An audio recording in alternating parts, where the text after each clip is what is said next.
Signing up took you 1 click. Canceling is going to take you 4 pages, 6 clicks, and 15 different options. And that number isn't a guess. It comes from a federal lawsuit. You felt this. You go looking for the cancel button, and it isn't where it should be. You find it, and suddenly there's a discount offer. Then a page reminding you what you'll lose. Then a button asking if you're really sure. Somewhere around the third screen, a thought crosses your mind. Maybe I'll just do this later. That thought is not yours. It was manufactured. And thanks to court documents, internal company emails, and a Stanford study, we can now see exactly how. Because the 1-click subscribe and the 15-option cancel are not 2 separate design choices. They are one system, built on a single discovery. Your forgetfulness is worth billions. Amazon had an internal name for its cancellation process. They called it the Iliad flow, named after Homer's epic about a war that lasted 10 years. This comes from a Federal Trade Commission lawsuit filed in 2023, which ended in September 2025, with Amazon paying $2.5 billion, including the largest civil penalty in FTC history. The complaint describes the prime cancellation path in exact numbers: 4 pages, 6 clicks, 15 options, discount offers, benefit reminders, an option to turn off auto-renewal instead of actually canceling. Every step engineered to peel a few more people away from the exit. And it worked. According to internal documents cited in the case, after Amazon implemented the Iliad flow in 2017, cancellations dropped 14%. Not because customers got happier, because fewer of them made it through. The internal emails are the most revealing part.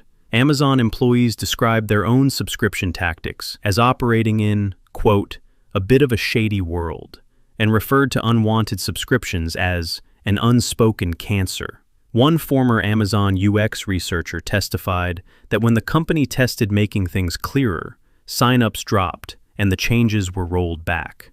They knew. It was measured. The confusion was the product.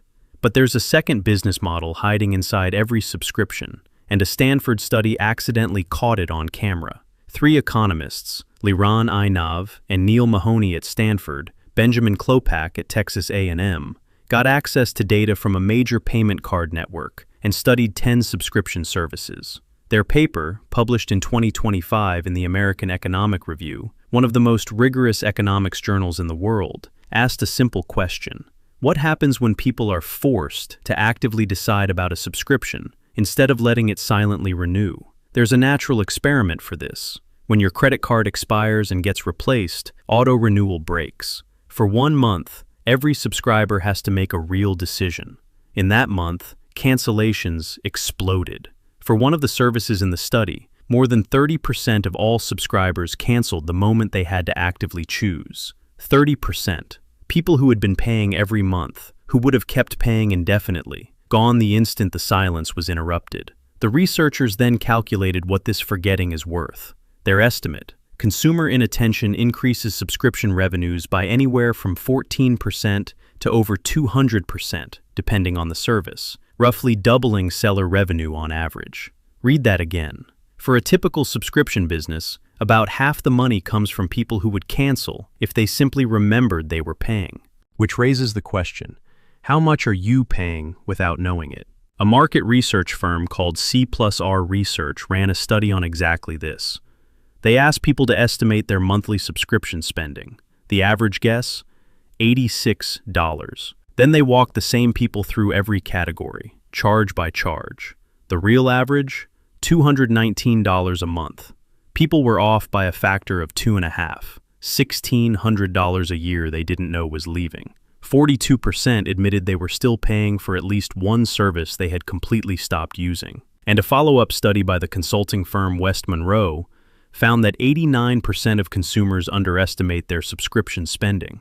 This isn't carelessness, it's architecture. Charges small enough to ignore individually, billed on different days, on autopay, with no monthly moment where the total ever appears in front of you. The system is designed so the sum stays invisible, because the study from Stanford just told you what that invisibility is worth. And when a company gets caught saying the quiet part out loud, it sounds like this.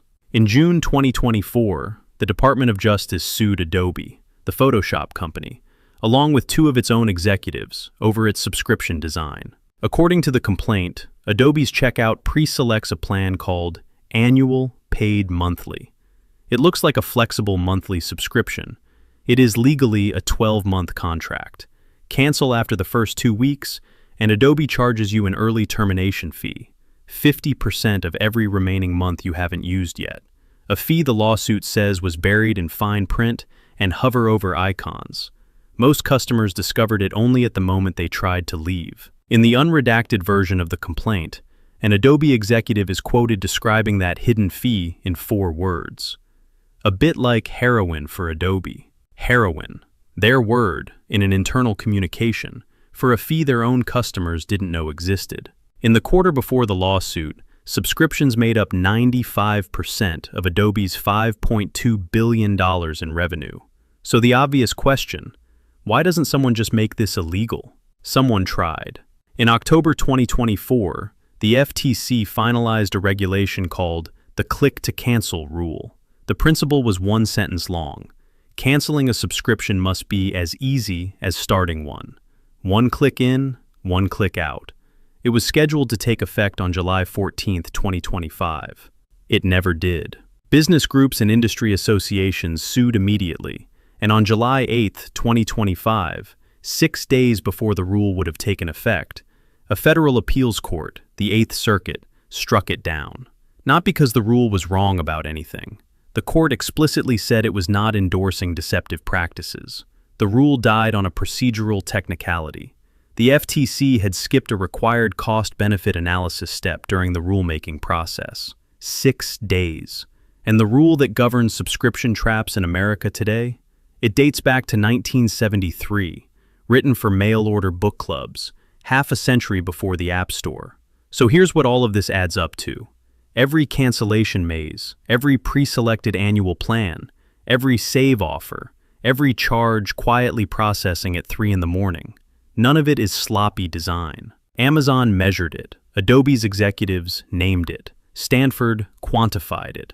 Roughly half of subscription revenue for a typical service exists because the exit was made just hard enough and the charge just quiet enough that you stopped noticing. Which means these companies are not really selling movies or software or storage.